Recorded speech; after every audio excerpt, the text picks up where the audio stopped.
Harambee Stars itatumia uwanja wa taifa wa Nyayo katika mechi yake ya kundi F ya kufuzu kombe la dunia dhidi ya Gabon tarehe 23 mwezi wa Machi. Uwanja wa Nyayo umekuwa ukikarabatiwa ili kuandaa dimba la CHAN mwezi Agosti. Mwanaspoti Yoshua Makori amezuru uwanja huo uliotumika kwa mara ya kwanza Jumapili wakati wa mechi ya Junior Starlets na Teens Crane na kuandaa taarifa ifuatayo.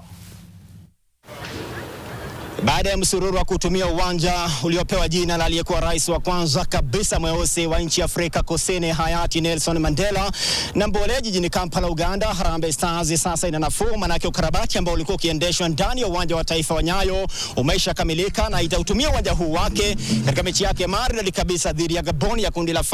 ya kuwania tiketi ya kushiriki kombe la dunia, na hiyo mechi itasakatwa papa hapa Nyayo ikiwa ni Jumapili ya Machi tarehe 23. Hiyo ndio tunatarajia,